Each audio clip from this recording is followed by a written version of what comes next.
Bonjour et bienvenue sur climweight.com. Aujourd'hui on va parler planification. Vous l'avez compris, je n'ai pas tout mon temps pour m'entraîner et je ne passe pas ma vie à la salle d'escalade. De fait, je ne peux pas tout travailler dans la semaine. Je ne peux pas me dire que dans la semaine je vais faire progresser ma force de doigt, mon gainage, ma force dans les bras, ma résistance du membre supérieur, ma pliométrie du membre inférieur pour gagner en explosivité si je veux faire des jetés ou des choses comme ça. Je ne peux pas tout travailler en même temps. Donc l'idée c'est quoi? C'est d'orienter l'entraînement pendant certaines périodes sur un axe, puis un autre, puis encore un autre. Et l'objectif de cette vidéo, c'est également de vous partager comment ça s'organise et comment tout ça, on arrive à l'inscrire dans le temps. On va faire la vidéo en plusieurs parties. En première partie, on va voir ce que c'est qu'un cycle d'entraînement, avec la notion de récupération surtout, après une séance et après un cycle. Ensuite, on va voir comment on fait pour faire en sorte de mixer des cycles, de les enchaîner. Et puis on terminera par un exemple de planification. Je vous partagerai quelque chose dans Excel ou dans Word, c'est pas encore très clair dans ma tête, mais ça va vite le devenir. Allez, partie 1, on commence par qu'est-ce qu'un cycle d'entraînement? Un cycle d'entraînement, c'est le fait de répéter la même trame d'entraînement, par exemple de faire une séance de poutre 1 à 2 fois par semaine pendant plusieurs semaines. Dans un cycle d'entraînement, on va varier la charge, le volume de la séance. On va éviter de varier l'intensité parce qu'en escalade, on a besoin de travailler en intensité vers la force max, c'est important. Ce qu'il faut retenir, c'est que la fatigue après un cycle de 3 ou 4 semaines à répéter la même séance, même si potentiellement d'une séance à l'autre, je fais un coup une série, un coup 3 séries, et je vous l'ai déjà partagé dans mes vidéos précédentes sur le cycle de poutre. Ce qu'il faut retenir, c'est que voilà, après un cycle de poutre, potentiellement, mon corps il va être fatigué par rapport à cet effort-là pendant 4 à 6 semaines. Et c'est là où la planification elle rentre en jeu. Comment on planifie? Pour ça, il faut avoir un petit peu de théorie, il faut apprendre un petit peu de théorie parce qu'il faut savoir quel type d'entraînement, ou plutôt il faut connaître les temps de récupération liés à un type d'entraînement ou liés à un cycle d'entraînement. On va maintenant regarder ensemble quel type d'effort donne lieu à quelle période de récupération. On commence avec les suspensions. Donc,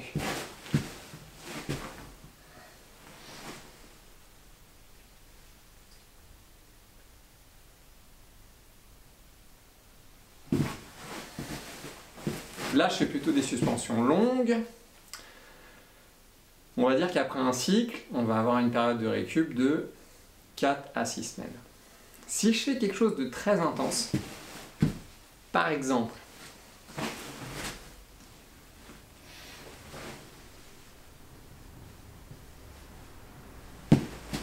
des suspensions à un bras, là je vais avoir un temps de récupération qui peut varier entre 4, 6, voire 9 semaines.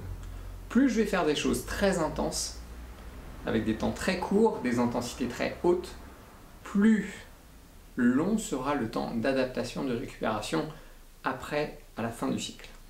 Si je m'entraîne à la traction à un bras, par exemple avec ce type d'exercice,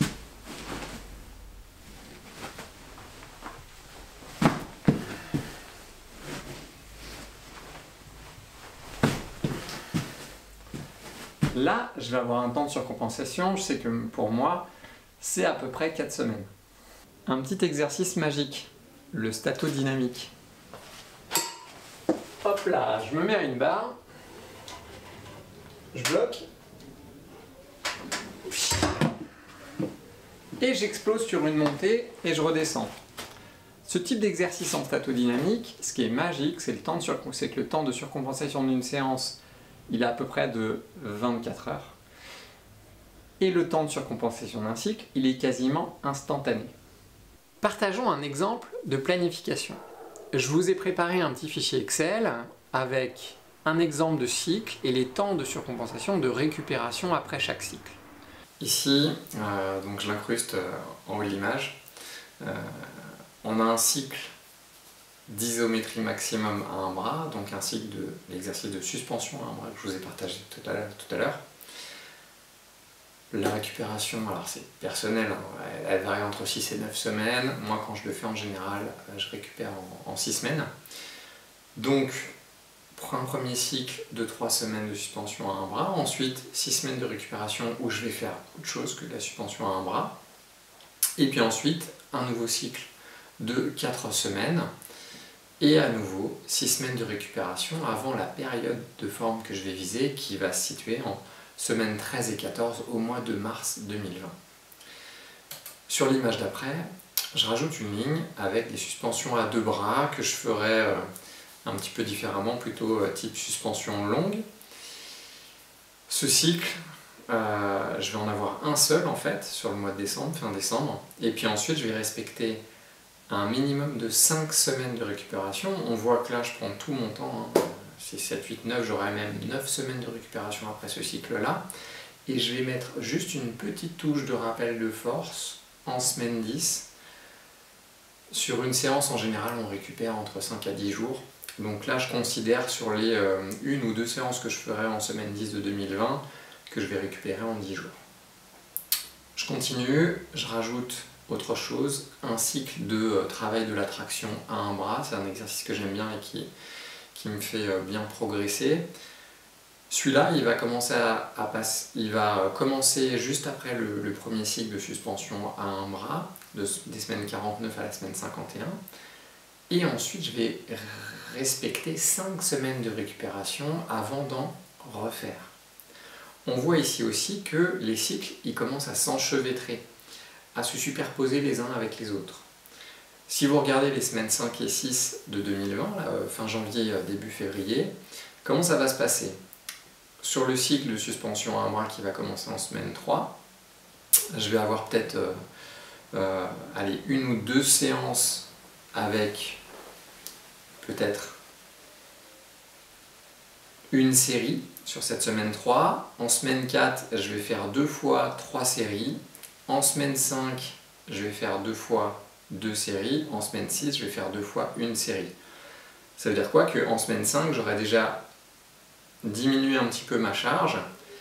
Je vais pouvoir commencer mon cycle de concentrique avec 3 séries. Et en semaine 6, j'aurai 2 séances où j'aurai qu'une seule série de suspension à un bras. Et bien pendant cette séance, je vais aussi pouvoir faire un travail de la force du membre supérieur où je ferai seulement 2 séries. Et puis en semaine 7, je ferai seulement 1 série de travail de la force à un bras. Et comme ça, on arrive à superposer des cycles. Je rajoute un petit peu autre chose, encore de la pliométrie. C'est un exercice qu'on fait pour faire travailler l'élasticité du membre supérieur avec des exercices de rebond. Je les filmerai, je les partagerai. Là, on récupère en général en 3 semaines. C'est un exercice qui pète pas trop, un petit peu comme le statodynamique.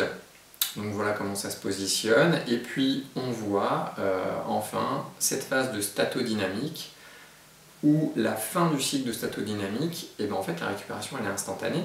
Donc on voit que en semaine 13 et 14, en théorie, je devrais avoir récupéré de tous les cycles que j'aurais fait en amont entre novembre et février. Voilà comment un petit peu on peut organiser quelque chose.